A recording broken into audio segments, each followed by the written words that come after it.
Sooner or later, he's gonna find out who I am, and he's gonna kill me. This week on Ebert and Roeper, an early review of Jack Nicholson, Leonardo DiCaprio, and Matt Damon and Martin Scorsese's The Departed. Kevin Costner and Ashton Kutcher in The Guardian. And Billy Bob Thornton and John Heder in School for Scoundrels. I got an informer in my outfit. Cop. Stades, Boston Police Department. You sure it's not the FBI? You know, past days, situations like this, I kill everybody. Everybody that works for me. Jack Nicholson tries to sniff out a rat in Martin Scorsese's The Departed.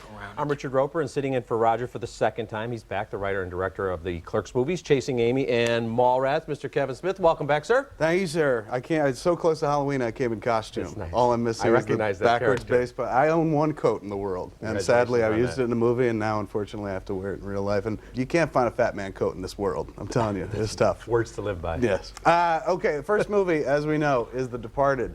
And they say there are only two art forms native to the United States, jazz and comic books. And if I could add a third to that short list, it'd be Martin Scorsese Pictures. Yes, one of the 5 best filmmakers who ever breathed is back to reclaim the mean street genre he reinvented decades back. The Departed is a remake of the 2002 Hong Kong crime thriller Infernal Affairs, and it's the story of two moles, a wolf in sheep's clothing working for the Boston mob, and a hard-case good guy deep undercover for the Massachusetts State Police, who infiltrate one another's respective turfs and play a Southie-style wicked smart game of cat and mouse. In his third outing with Scorsese, Leonardo DiCaprio is Billy Costigan, the fresh out of the police academy Stady, Martin Sheen, and Mark Wahlberg's hush-hush unit recruit to send into a Boston crime lord's organization. You want to serve the Commonwealth, this is your chance. We need you, pal. You've already pretended to be a Costigan from South Boston. Every weekend, Sergeant. Perfect. Do it again. For me. What none of them know is that the mob's already got a black op of their own going, courtesy of Matt Damon. He plays Colin Sullivan, an ambitious, deceptive, and devilishly charming badge whose loyalties lie more with the crooks than the cops. You better get organized, quick. Hey, last time I checked, I tipped you off, and you're not in jail. Getting the feeling we got a cop in my crew. Yeah, I know. I'm kind of getting that feeling, too. He's one of yours. Inside. Look, Frank, if you don't relax, I can't relax. The man vying for the souls of the moles is Frank Costello, the psychotic mob boss played by screen legend Jack Nicholson. He's clean. And if I can slander my own environment, it makes me sad, this regression. Plus, I don't know if it's beyond some cock like Queenan to pull you out of the Stadies and send you after me. I just can't know. Scorsese's a master storyteller. Backing him up is an all-star cast led by a pair of career-best performances from Damon and DiCaprio, as well as sublime supporting performances by Alec Baldwin, Ray Winstone, Martin Sheen, Mark Wahlberg, and Vera Farmiga. And even though Nicholson's doing a variation on his Batman and Witches of Eastwick evil incarnate roles, he's still one of the most fun actors to watch at work. This marks the first time the acting and directing icons have ever teamed up, and hopefully it won't be the last. I give The Departed a massive thumbs up. Best movie I've seen so far this year. Really? I love your comparison to movies like Mean Streets, and obviously there's some echoes of Goodfellas. The thing is, like, most people will go in there and be like, well, it's not Goodfellas, it's not Casino, but he's done those movies, and in a world where, like, The Sopranos has kind of taken the mob ball and ran with it, he's kind of recreated this the has genre. More of an edge. I like the fact in this very opening monologue, Nicholson's Frank Costello spews this racial slur, which lets us know right off the bat he's not going to be cuddly Jack. He's not going to do the eyebrow tricks and all the things. He's a killer. He's a guy who's literally got blood on his hands. We're not supposed to like him. There's an insane scene of tension, and it's one of those scenes where you're like, wow, they did it without any dialogue. When at one point in the movie, Matt Damon's character uses the phone of the guy who's in charge of the undercover unit to call Leonardo DiCaprio, and they don't know who each other really are.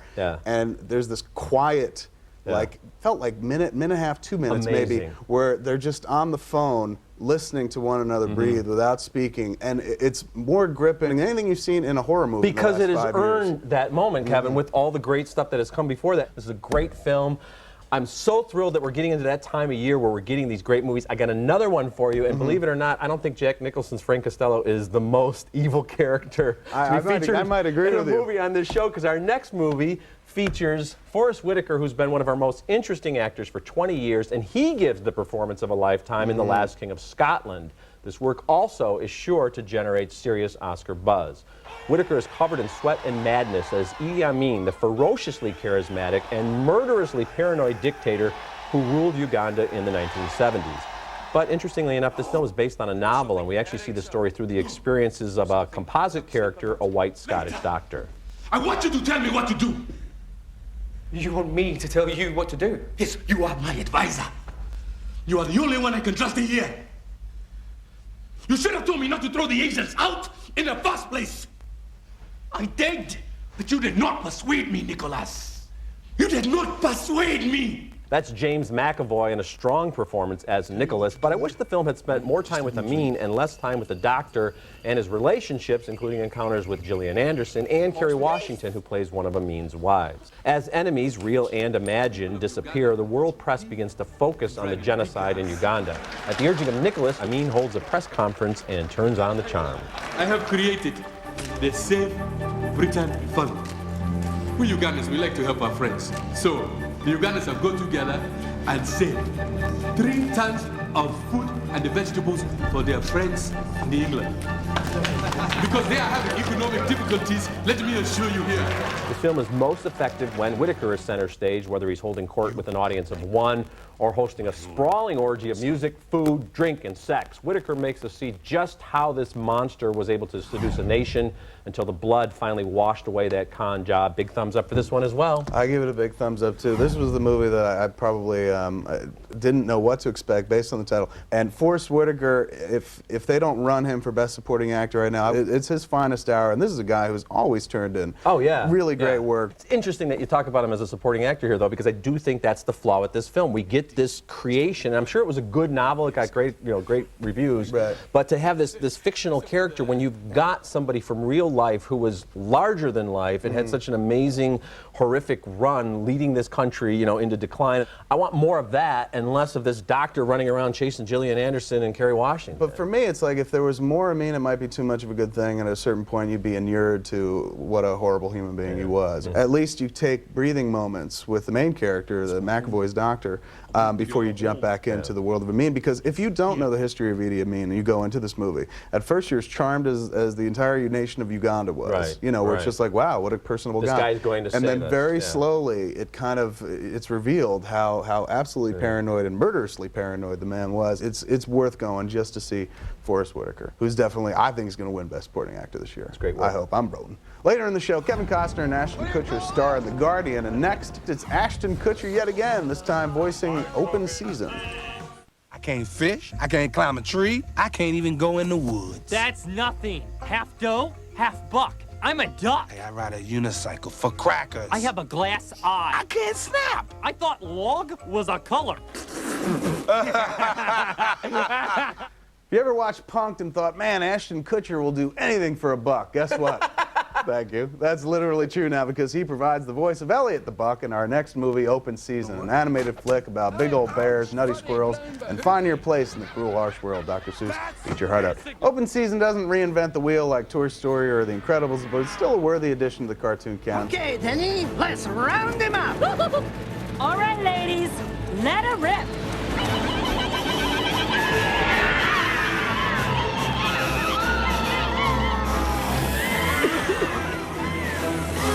The story's sweet, the voices are good, the animation's easy to look at, and it's got a couple laugh-out-loud moments. If your kids like poop jokes as much as I do, Open Season will put a big smile on their faces, and maybe even yours. I know you hated this movie. I could tell. Black heart seething from your eyes, you're just like, how could you like it? Yeah, pretty much. Right. Yeah, I didn't hate it, but thumbs That's why I down wore for this me. coat, because You you're knew it so was coming. cold-hearted. It Thank fills you. the room, You and could I had feel to my get ready vibe. for it. What didn't you like about it? I think part of the problem here for me, Kevin, is it's like the fifth movie I've seen where you've got the animals in the wild, and they're domesticated, then they're not, and you get the scenes of them eating human food, and how good is human food, so it feels very repetitive. I can think of one other one. It's the there was the one that Madagascar, there was Over the Hedge. Trust There's me, two. I've I've sat through. What are the other Well, 3? It felt like 9, okay? Trust me. It's just okay. Do you have kids? The animation, no. The animation That's is the thing. I got kids. uninspired. I sit through a lot of That's this great. stuff. You know and what? it's When I just get the like easy DVD of this in a couple of months, I'll send it to you. You and the kids can watch it. I'll have long forgotten about it. What did you watch? Like the McNeil Lair Hour growing up? Like, how could you not appreciate a cartoon? I watched Love American Style growing up, but that's a whole other show. Thumbs down for me, thumbs up for you. I'm glad you enjoyed it. Coming up next, it's more Kutcher. Kevin Costner and Ashton Kutcher save lives in The Guardian.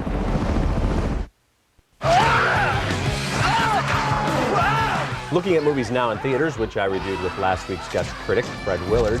Johnny Knoxville and Friends and Jackass #2, it got 2 thumbs up. Jet Li's Fearless got 2 thumbs up. And Sean Penn, Jude Law, and Sir Anthony Hopkins and All the King's Men, which got a thumbs up from Fred and a thumbs down from me. So somehow in this world, Johnny Knoxville's getting a thumbs up and Sean Penn's getting a thumbs down, but it's all about the material. You hate cartoons. And I don't like some cartoons. Our next movie, speaking of cartoons, our next movie is The Guardian, and it's a Coast Guard version of Top Gun crossed with a dumbed-down, cornier version of An Officer and a Gentleman. Kevin Costner takes the Louis Gossett role, and Ashton Kutcher, he's back again with the Richard Gere part.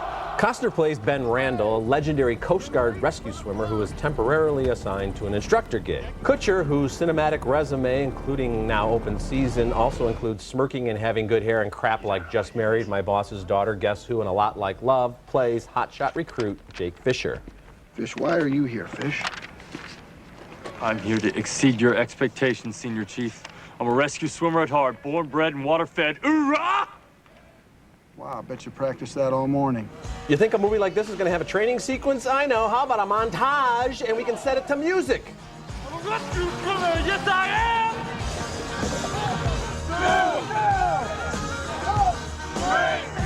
Director Andrew Davis, who did The Fugitive, knows how to stage elaborate action and rescue sequences. All very well done, but really not that exciting.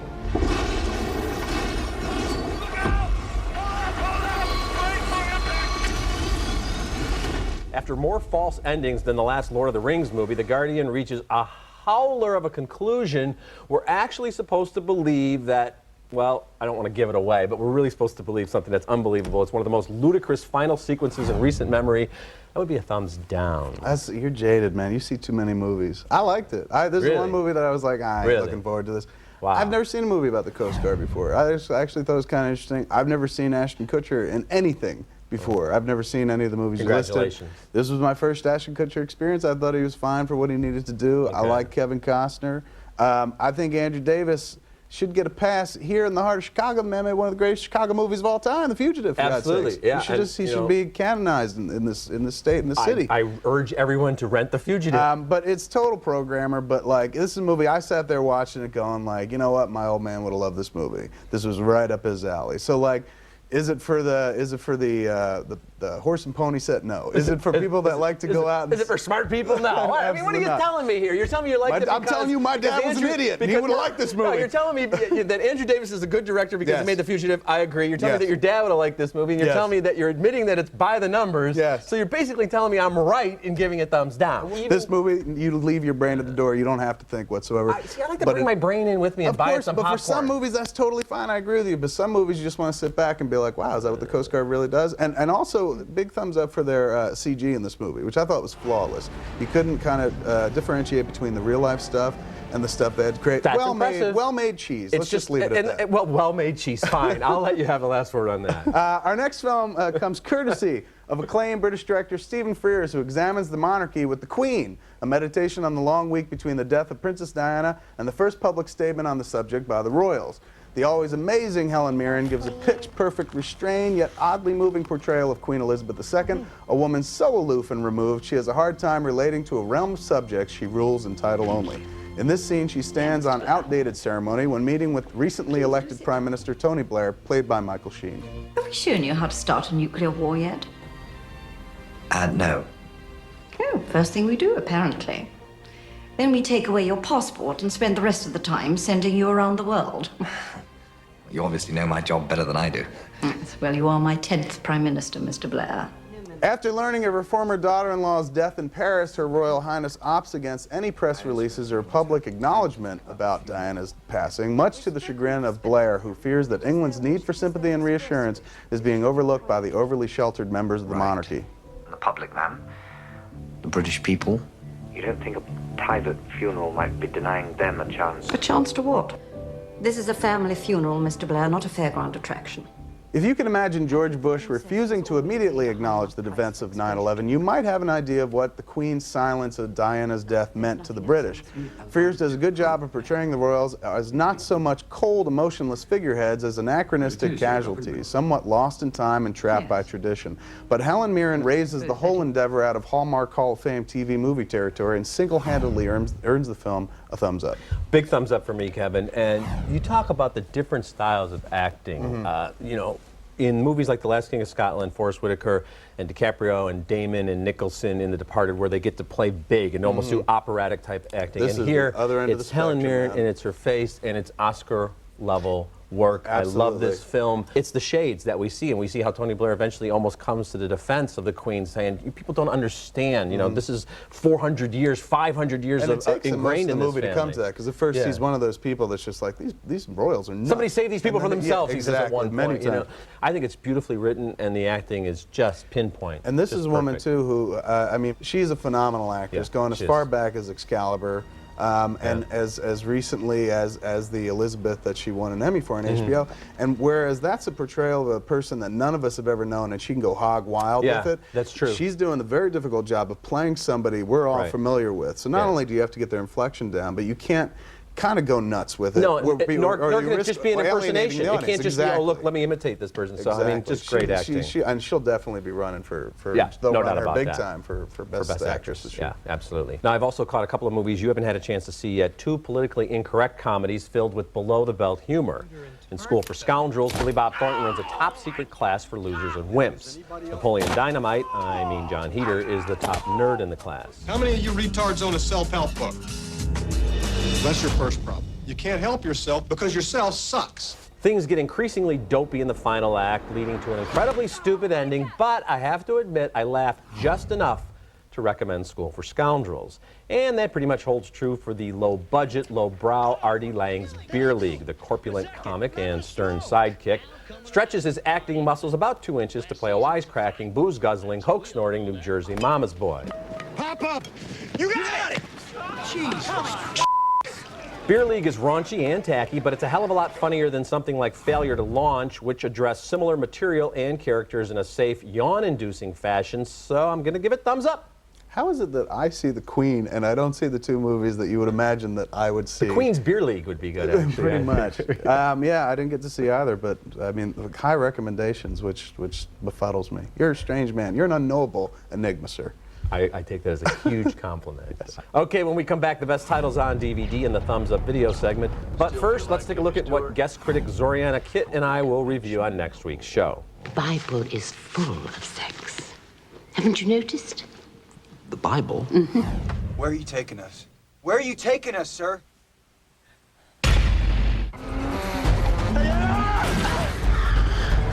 Okay, looking at movies new on DVD, The Fast and the Furious Tokyo Drift, it got a thumbs up from Roger and a thumbs down from me.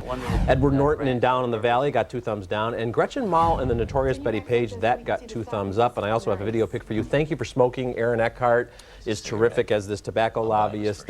It was one of my favorite books from about 10 years ago, Christopher Buckley's novel, and they did a really nice job of adapting Jason it. Very Ivan funny. Reitman's kid made it, right? Yeah, and really, you know, talk about a debut. I met him in Sundance. Kids got this year. talent. Nice guy, and yeah, that movie, tons of great reviews. Yeah, and did really very well funny. at the box office. Very too. funny film. I'm going to go with, for a DVD pick, Battlestar Galactica season 2.5, and contain that smile, my friend. That's the smile of somebody who's never watched the show. You're right. I haven't. I have to admit I haven't. That's right. It is the smartest show on television right now. The show is a fascinating allegory on the war on terror, about the war on terror. It is so gripping, so well written, less sci-fi, more drama than anything else. You know, I got to tell you, I feel like a viewer on my own show here because I'm listening to you and you've give it a look. I'm going to give it a shot. If I'm wrong, make fun of me, call me a geeky fanboy, but I'm telling you, it's like you'll sit there going like, this no, is that's high astounding. praise. I respect that, and I'll give it a show. shot. Okay, so Battlestar Galactica Season 2.5 is available now, and Thank You for Smoking will be in stores on Tuesday. And we'll be back to recap this week's show right after this.